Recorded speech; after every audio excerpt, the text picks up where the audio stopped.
नमस्कार दोस्तों, स्वागत आप सभी का आपके अपने YouTube channel online study with DK में। दोस्तों आज हम आपके लिए लेकर आए शून्य से शिखर तक हमारे गणित की जो सीरीज चल रही है उसी सीरीज का आज 8वां भाग है और इसमें हम देखने वाले हैं गणित से संबंधित कुछ महत्वपूर्ण 6 सवाल। और ये जो सवाल हैं ये हमारे सीटेट और अन्य टेट के पाठ्यक्रम के अनुसार ही हमने इसमें शामिल किए हैं। आप चाहें तो कोई भी सीटेट या टेट का कोई सा पुराना पेपर उठाकर देख लीजिएगा, उसमें इसी टाइप के क्वेश्चन देखने को आपको मिलेंगे और ये प्रश्न आपको सीटेट और अन्य टेट एग्जाम के लिए काफी उपयोगी साबित होंगे। और यदि आपने अभी तक हमारे दूसरे चैनल मेरा घर मेरा स्कूल को सब्सक्राइब नहीं किया है तो उसे भी जाकर के सब्सक्राइब कर लीजिएगा, क्योंकि वहां पर आपको टेट एग्जाम के साथ साथ अन्य कंपटीशन एग्जाम के लिए भी इम्पोर्टेंट क्वेश्चन जो है वो एनसीईआरटी बुक्स के उपलब्ध हैं और वो सभी आपके लिए हिंदी माध्यम में उपलब्ध हैं।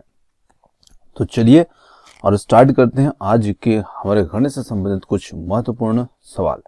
और ये सवाल आपके खुद का आकलन भी आप इनसे कर सकते हैं। आप कितने क्वेश्चनों को यहाँ पर सही करते हैं और कैसे हल करते हैं, ये सब आज इस वीडियो में हम देखने वाले हैं। तो चलिए स्टार्ट करते हैं। और यहाँ पर आपको बताना चाहेंगे कि क्वेश्चन जो रहेंगे 4 विकल्प नहीं रहेंगे, सिर्फ क्वेश्चन रहेगा और उससे जो प्रश्न पूछा जा रहा है वो आपके सामने उपलब्ध रहेगा। अब क्या उत्तर होगा, कैसे हल करेंगे, देखिए फर्स्ट क्वेश्चन यहाँ पर बन रहा है कि प्रश्न है आपके लिए और 3 नए प्रश्न इसमें जुड़े हुए हैं। फर्स्ट क्वेश्चन है निम्नलिखित में प्रत्येक में कितने विकर्ण होते हैं। अब देखिए आपको इस प्रश्न का उत्तर देना है। विकल्प आपके सामने चलिए मैं रख दूंगा, यदि नहीं दे रखे हैं तो मैं विकल्प रख दूंगा। फर्स्ट है यहाँ पर एक उत्तल चतुर्भुज जो होता है उसमें कितने विकर्ण होते हैं। चलिए आपके लिए विकल्प हैं कि 2, 3, 4, 5। बताइए कौन सा उत्तर होगा। तो देखिए मैं यहाँ पर आपको बताना चाहता हूँ, एक उत्तल चतुर्भुज जो होता है उसके अंदर विकर्णों की संख्या जो होती है वो 2 होती है। 2 विकर्ण उसके अंदर उपस्थित होते हैं। अब उत्तल चतुर्भुज क्या होता है, तो आप कोई भी जो चतुर्भुज बनाते हैं उस प्रकार का चतुर्भुज बना लीजिए, वो उत्तल चतुर्भुज होगा। पर आपकी जो आकृति है उसको थोड़ा ध्यान रखना कि आपको जो विकर्ण बने वो उसके अंदर बनना चाहिए, यानी कि भीतर उसके अभ्यंतर में होना चाहिए, तब हम उसे कहते हैं उत्तल चतुर्भुज। यहाँ पर देखिए विकर्ण कितने बने, 2 बने। अब यदि मैं यहाँ पर एक दूसरे टाइप की आकृति को बना लेता हूँ, चलिए ये देखिए 4 भुजाओं से बन रही है, चतुर्भुज तो होगा, परंतु यहाँ पर आप देखेंगे कि इसमें विकर्ण जो बनेंगे ना, एक विकर्ण अंदर बन रहा है और एक विकर्ण शीर्ष कोणों को मिलाने के लिए बाहर बनता है। तो जब बाहर की ओर विकर्ण बने तो वो अवतल होता है, उसे हम अवतल चतुर्भुज कहते हैं और ये हमारा यहाँ पर उत्तल चतुर्भुज होगा। तो प्रश्न हमारा उत्तल से संबंधित है, पर मैंने आपको उत्तल भी बताया। ध्यान रखिएगा विकर्ण यदि अंदर बन रहे हैं तो उत्तल है और एक भी विकर्ण यदि बाहर बन रहा है तो फिर वो अवतल चतुर्भुज होता है। चलिए तो इसमें हमारा उत्तर हो जाएगा 2। अगला क्वेश्चन है हमारा एक समषड्भुज होगा। समषड्भुज यानी कि 6 भुजा जिसकी बराबर होती है उसके अंदर विकर्णों की संख्या कितनी होती है। तो यहाँ पर आपके विकल्प हैं 6, 7, 8, 9। ये आपके लिए विकल्प हैं। चलिए बताइए अपना उत्तर। देखिए अब थोड़ा सा मैंने डायग्राम जो बनाया है उसमें हो सकता है भुजाएं बराबर ना हो, पर आप समझ लीजिएगा कि 6 भुजाएं बराबर होना चाहिए समषड्भुज के अंदर। अब इसमें कितने विकर्ण बनेंगे, तो आप विकर्णों की संख्या इसमें बताइए, यहाँ पर कितने विकर्ण बनेंगे। तो देखिए इसके अंदर विकर्णों की जो संख्या होती है वो 9 होती है। और कैसे हम सिद्ध करके दिखाते हैं इसमें, जैसे कि फर्स्ट ये बनाया हमने, दूसरा ये बनाया और तीसरा ये बनाया। चौथा हम यहाँ पर ले सकते हैं ये और एक ये। देखिए 3 पहले बनाए, 3 अब ये 6 हो गए। अब डी से मिला सकते हैं आप बी को ये, और इसी के साथ बी को मिला सकते हैं ई से। तो यहाँ पर और कोई भी जगह आपको खाली नहीं मिलेगी। टोटल 9 विकर्ण इसके अंदर बन चुके हैं, देख सकते हैं 1, 2, 3, 4, 5, 6, 7 और 8। एक कोई सा भी छूट रहा है यहाँ पर हमारा, ई को हम सी से नहीं मिलाए हैं, ये छूट गया था। देखिए हर जो शीर्ष कोण है वो 3 विकर्णों के साथ में जुड़ा है अन्य तीनों से, और ये आप देख सकते हैं इससे आपको पता लग जाएगा, ये है ना। तो ये ऐसे इसके अंदर 9 विकर्ण बनते हैं। चलिए, एक त्रिभुज होता है, एक त्रिभुज के अंदर विकर्णों की संख्या कितनी होती है? तो एक त्रिभुज के अंदर विकर्णों की संख्या 0 होगी, इसमें एक भी विकर्ण नहीं बनेगा, क्योंकि विकर्ण क्या चीज होती है? विकर्ण वो चीज होती है जो किसी भी त्रिभुज चतुर्भुज के शीर्ष कोणों को, दो शीर्ष कोणों के बीच लाइन खींची जाती है, उसे हम कहते हैं विकर्ण। तो चूंकि यहाँ पर देखिए शीर्ष कोण ये है, एक ये है और एक ये है, तो इसके भीतर हम कहीं पर भी ऐसी लाइन नहीं खींच सकते जो दो शीर्ष कोणों को मिलाए, तो इसमें विकर्णों की संख्या 0 होगी। चलिए अगले क्वेश्चन की ओर बढ़ते हैं।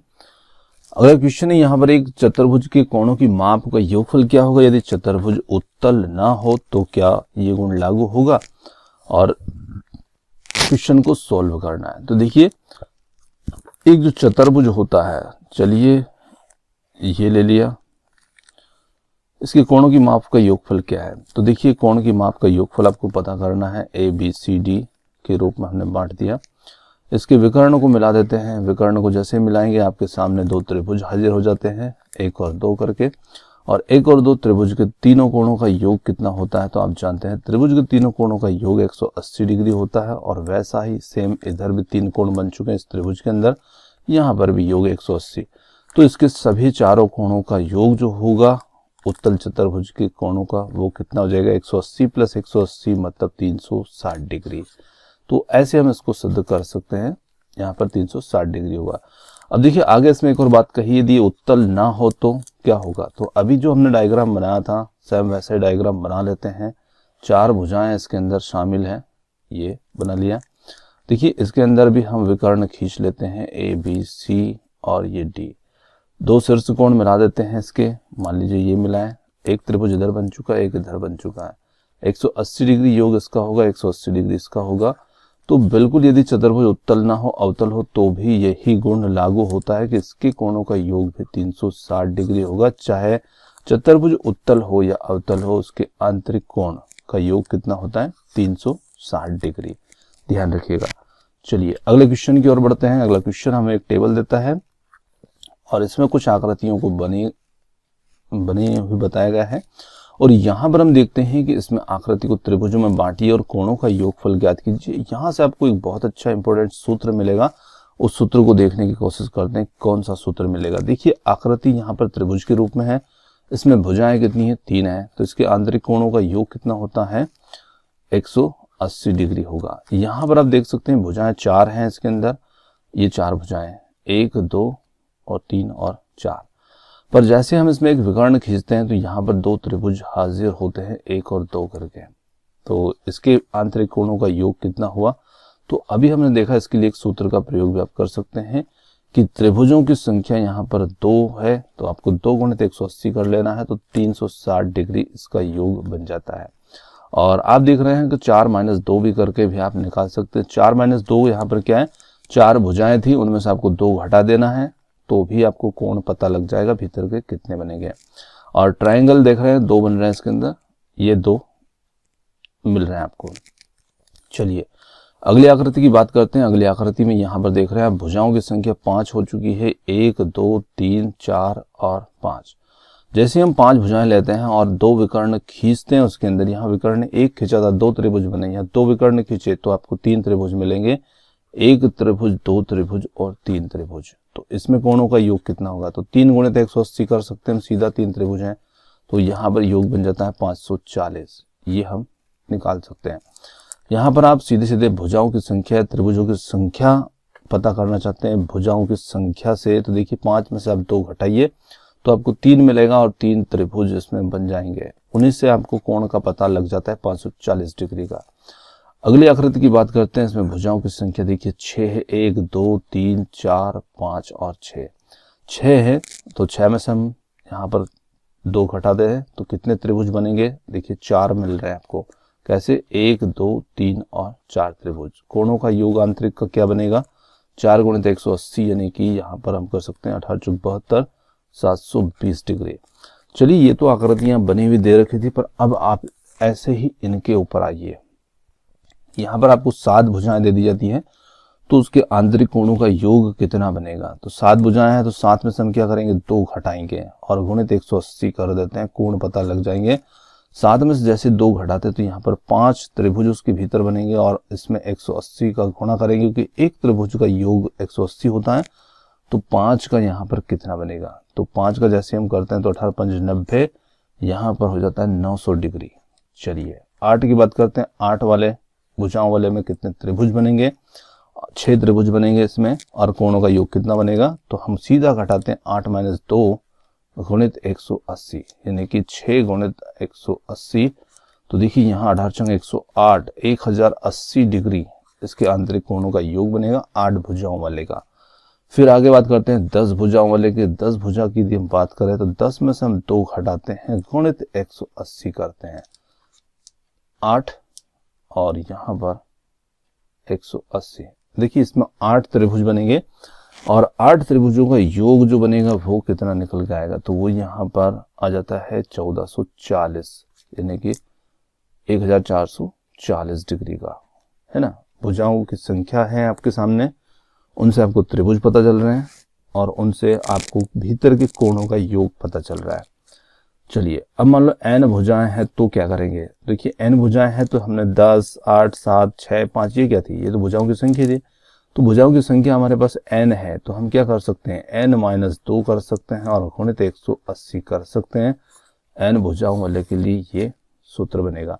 तो ऐसे प्रश्न जो है पूछे जाते हैं, आपको एक नाम दे दिया जाएगा कि जैसे कि 6 भुजाओं वाला एक बहुभुज है और उसमें आप उसके आंतरिक कोणों का योग बताइए। तो इन्हीं आकृतियों को हम बहुभुज भी कह देते हैं। बहुभुज का मतलब क्या होता है, सरल रेखाखंडों से बनी हुई जो आकृति होती है उसे बहुभुज कहते हैं, चाहे वो त्रिभुज के रूप में हो, चाहे चतुर्भुज, पंचभुज, षडभुज किसी भी रूप में हो सकती है, सब बहुभुज ही होते हैं। और बहुभुज के आंतरिक कोणों का योग पता करने के लिए आपको यहाँ पर ये सूत्र बनता है और ये सूत्र आपको हर जगह पर काम करेगा जहां पर भी बहुभुज से संबंधित प्रश्न आएगा। आपको मान लीजिए कि 12 भुजाएं दे दी तो आप क्या करेंगे, तो 12 माइनस क्या कर देते हैं 2 यहाँ पर, है ना, गुणित 180, 10 गुणित 180, तो इसके कोणों का योग कितना बनेगा 1800 डिग्री। ऐसे आप पता कर सकते हैं। तो बहुत अच्छा सूत्र है ये। चलिए अगले क्वेश्चन की ओर बात करते हैं। एक सम बहुभुज, देखिए बहुभुज इनको कहते हैं। अब बहुभुज से संबंधित प्रश्न आ गया। सम बहुभुज क्या है, तो सम बहुभुज मतलब जिसकी सभी भुजाएं कैसी होना चाहिए, बराबर होना चाहिए, समान होना चाहिए, उसे हम सम बहुभुज कहते हैं। अब एक सम बहुभुज का नाम बताइए जिसमें 3 भुजाएं समान हो। तो देखिए सम मतलब समान होना चाहिए, तो हम ऐसे सम बहुभुज जिसमें 3 भुजाएं हो तो हम यहाँ पर एक बहुभुज का निर्माण कर लेते हैं। और देखिए ये बहुभुज जो होगा ये सम बहुभुज है, साथ ही साथ ये क्या है, त्रिभुज भी है। तो हम इसे कह देंगे कि ये एक समबाहु त्रिभुज जो होगा ये एक समबाहु बहुभुज भी कह सकते हैं जिसमें 3 भुजाएं शामिल है। और इसी से आपको ध्यान रखना है कि समबाहु जो त्रिभुज होता है, तीनों भुजाएं आपस में बराबर होती हैं, साथ ही साथ इसमें तीनों कोण भी बराबर होते हैं। और यहाँ पर कोणों का जो मान होता है वो 60 डिग्री 60 डिग्री 60 डिग्री होता है, क्योंकि ये एक समबाहु त्रिभुज है। देखिए अगला जो क्वेश्चन है यहाँ पर सम बहुभुज का नाम बताइए जिसमें 4 भुजाएं हो। तो देखिए सम बनाना है, बराबर लेना है, तो अब आप टेढ़ा मेढ़ा कैसा नहीं बना सकते हैं। यहाँ पर आपको 4 भुजाएं इक्वल लेनी पड़ेगी, बराबर लेनी पड़ेगी, तो आपके सामने आकृति जो है ना वर्ग की बन जाएगी। उसे हम नाम क्या दे देंगे, वर्ग। ये वर्ग 6 भुजाएं जिसके अंदर हो सम हो, तो देखिए सम 6 भुजाओं के साथ में आप आकृति को जब बनाएंगे तो उसमें आपकी जो आकृति है वो कुछ इस टाइप की बन जाएगी, जिससे हम नाम दे सकते हैं सम षटभुज का। तो ये एक सम षटभुज आकृति होगी जो कि बहुभुज के रूप में होगी। चलिए अगले क्वेश्चन की ओर बढ़ते हैं। अगले क्वेश्चन में देखिए यहाँ पर कुछ आकृतियां दे रखी हैं, आपसे कोण की माप पूछी गई है कि इसमें कोण की माप बताइए क्या होगी। तो देखिए यहाँ पर आपसे एक्स वाले कोण की माप पूछी गई है। तो देखिए जो भी एक उत्तल बहुभुज होता है ना, उसके भीतर के कोणों का योग 360 होता है। अभी हमने देखा कि 4 भुजाएं हैं तो उसमें कितने त्रिभुज बनते हैं, तो 4 भुजा वाले में हम बांट सकते हैं कि भाई इसमें यहाँ पर कितने बनेंगे, 2 त्रिभुज बनेंगे। योग भीतर का कितना बनेगा, 360 डिग्री बनेगा। अब 360 बनेगा तो आप इन तीनों को जोड़ लीजिए और 360 से घटा दीजिए, तो आपको यहाँ पर पता लग जाएगा 120, 130, ये हो जाते हैं 250 और 250 में ये 50 जोड़ देते हैं तो यहाँ पर 300 है ना, इधर जोड़ देते हैं। चलिए 130 120, ये 0 3 2 5 5 10 की 0 हासिल 1 1 2 3, 300 डिग्री बना। 360 से इसको घटाइए, कितना बचेगा 60 डिग्री। तो x की माप क्या निकल के आएगी यहाँ पर 60 डिग्री, है ना। चलिए इसमें देखिए, इस आकृति में पता करना है हमें इस x का मान। अब देखिए इसका मान पता करें तो यहाँ तो कोण दे नहीं रखा है, तो हमें हिंट मिल रही है एक छोटी सी। यहाँ पर इधर 90 डिग्री का एंगल बन रहा है, तो यहाँ पर भी 90 डिग्री का होगा, क्योंकि भाई एक लाइन होती है ऐसी और इसके ऊपर ऐसे और ऐसे करके हम दो कोण बना लें तो ये पूरा यहाँ से यहाँ तक कितने का होता है 180 का होता है। तो इसमें 90 इधर है 90 इधर है, तो यहाँ 90 यहाँ 90। अब देखिए ये भी एक चतुर्भुज है, सभी भीतरी कोणों का योग कितना बनेगा इसके टोटल 360 बनेगा। तो 90 ये हो चुका है, 60 ये हो चुका है, दोनों को जोड़ लिए 90 और 60 150। 150 में फिर हम 70 को जोड़ देते हैं तो 150 और 70 220। 220 को इसमें से माइनस कर देते हैं, 0 6 2 4 और 3 में से 2 जाएंगे तो 1। 140 डिग्री का ये कोण बनेगा यहाँ पर, है ना, 140 डिग्री। चलिए इस आकृति पे पहुंचते हैं। देखिए इधर हिंट मिल रही है आपको 70 का है, तो इधर कितने का होगा ये वाला कोण, ये हो जाएगा 110 डिग्री का। चलिए ये 60 का, इधर वाला 120 का। अब देखिए आकृति को देखिए कितनी भुजाएं हैं, एक भुजा, दो भुजा, तीन भुजा, चार भुजा और एक ही नीचे की 5 भुजा। तो ये क्या है पंचभुज है। और पंचभुज के लिए हमने फॉर्मूला जो बनाया था कि भले 4 भुजा हो 3 हो किसी भी हो तो n-2 इंटू 180 डिग्री, इसमें इसका इंटू करना है। तो इसके कोणों का योग कितना बनेगा सभी का, तो यहाँ पर बनेगा 5 में से 2 घटाइए गुणित 180 डिग्री, तो 5 में से 2 3 180, यहाँ पर बनता है टोटल इसका 540। इसके भीतरी कोणों का योग 540 होगा। अब 540 में आपके पास कितने कोण उपलब्ध हैं, देखिए 110 का है, 120 का है और 30 का है, तो इन्हें जोड़ लीजिए 110 120 और 30। ये कितने बन रहा है 0 3 2 5 और 1 6, 1 और 1 2, 260।